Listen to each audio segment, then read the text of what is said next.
Neil Armstrong said, look, if I were to go forward and talk about what actually happened, I've been told. Neil Armstrong said this to us, that my wife, my children, and my grandchildren would all be, that they would take us out somehow, some terrible accident. And he says, I'm not going to talk about it. Here is an extract from the original press release. NASA scientists and engineers participating in exploration of Mars and the Moon reported the results of their discoveries at a briefing at the Washington National Press Club on March 21, 1996. It was announced for the first time that man-made structures and objects had been discovered on the Moon. The scientists spoke rather cautiously and evasively about these objects, with the exception of a UFO. They always mentioned that man-made objects are possible and stated the information was still under study and official results would be published later. It was mentioned at the briefing that the Soviet Union used to own some photo materials proving the presence of such activity on the Moon. And although it wasn't identified what kind of activity it was, thousands of photo and video materials from the Apollos and the Clementine space station showed many parts on the lunar surface where this activity and its traces were perfectly evident. The video, films, and photos made by US astronauts during the Apollo program were demonstrated at the briefing. People were extremely surprised why the materials hadn't been presented to the public earlier. NASA specialists answered, it was difficult to forecast the reaction of people to information that some creatures had been or still are on the Moon. In addition, there were some other reasons to it, which were beyond the control of NASA. Specialist for lunar studies Richard Hoagland says that NASA is still trying to alter photo materials before being published in public catalogs and files. They do some retouching, or are partially refocusing them while copying. Some investigators, Hoagland is among them, suppose that an extraterrestrial race had used the Moon as a terminal station during their activity on the Earth. These suggestions are confirmed by the legends and myths of different nations of our planet.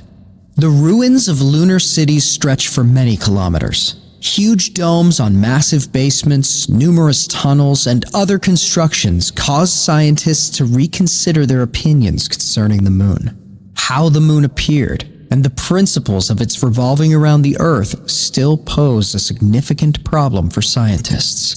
Some partially destroyed objects on the lunar surface can't be placed among natural geological formations, as they are of complex organization and geometrical structure.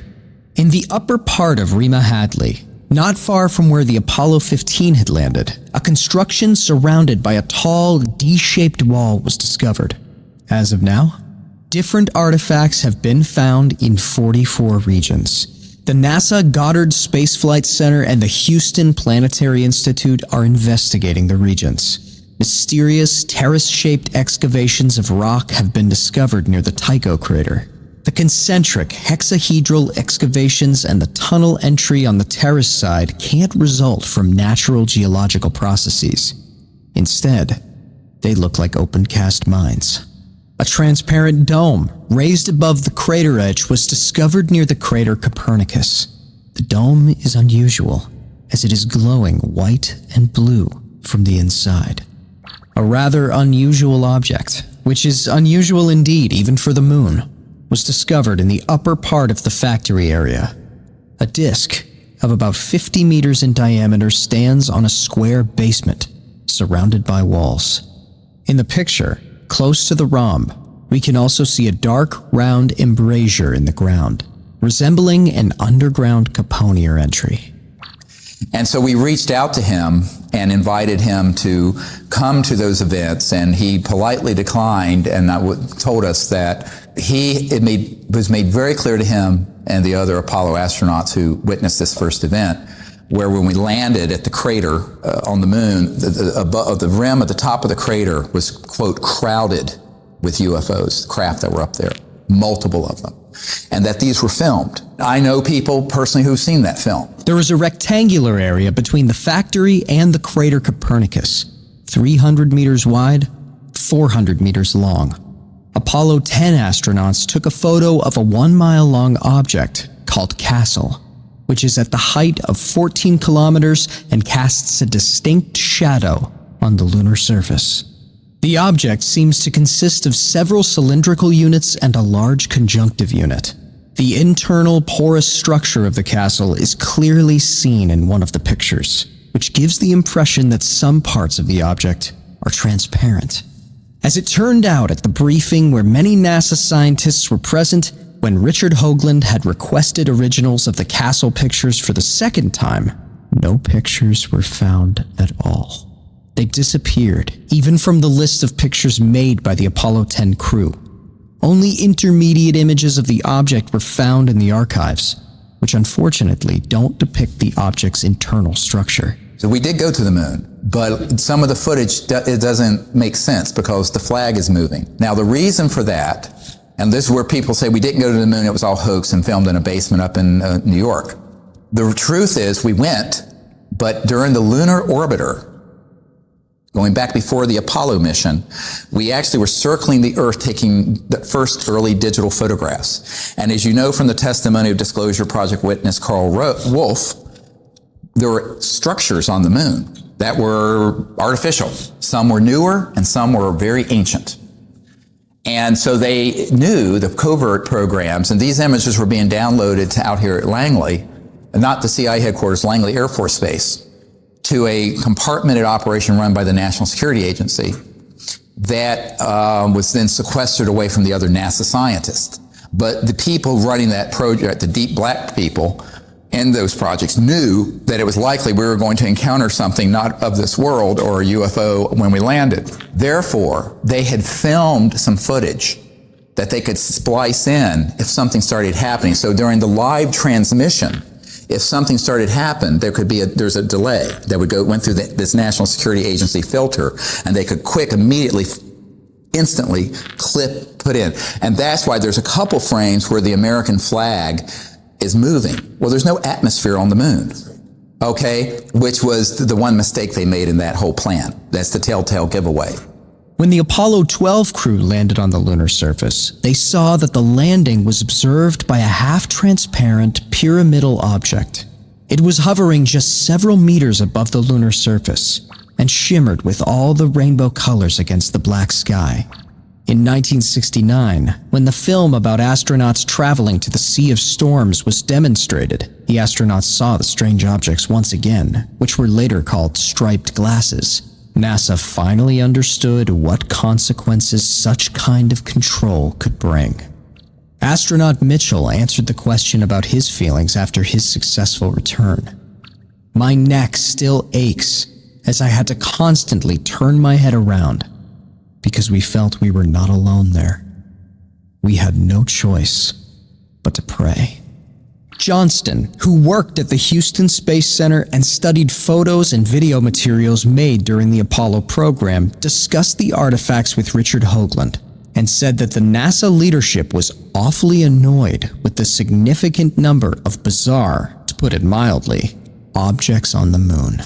And so when they stepped out, of course, and we're approaching actually, before they even landed, they saw them. So they were already with this sort of pre-prepared film that looked very, very good, except for this one error.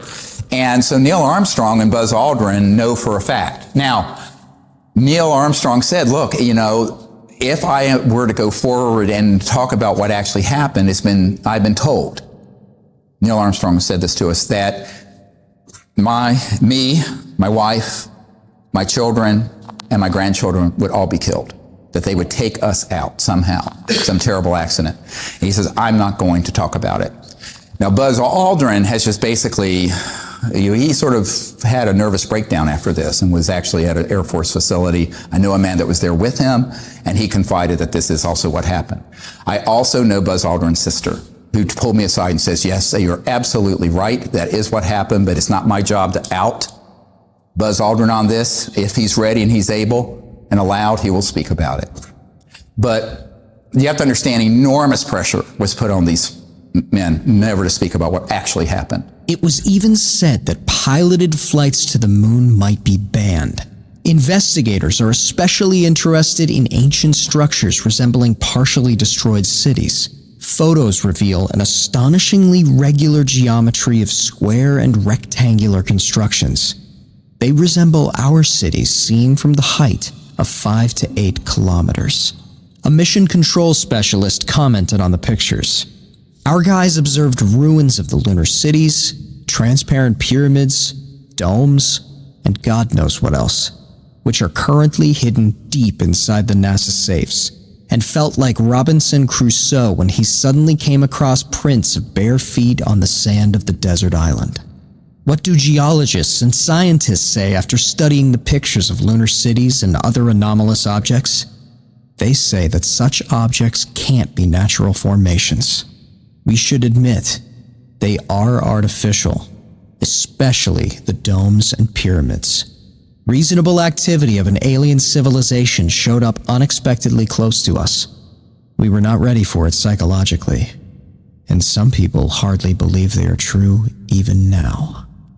Now, one of the things that Neil Armstrong was overheard saying, and this was reported in Timothy Good's book, Above Top Secret, is that Neil Armstrong stated that we were essentially warned off the moon. That in other words, these civilizations did not want us going to other moons or planets to colonize them with the consciousness of nationalism and the Cold War. Because remember, the Apollo project was really a proxy for the Cold War. The United States was in a complete panic when Sputnik overtook our space program, the Soviets. And so the race to the moon was part of, and always was part of, the military competition between two huge superpowers, the old Soviet Union and the United States of America. And so when we went there, but we went there not as a peaceful world civilization, but as a competing Cold War effort that were armed with thousands of thermonuclear weapons, hydrogen bombs, pointed at each other. That was not the consciousness that the ETs want to see us going into space with. They want us going into space with the consciousness of peace and cooperation, not militarism and war. So that's sort of your, let's say if there's an entry ticket to space exploration, that's the main one. And we haven't quite reached that point, have we?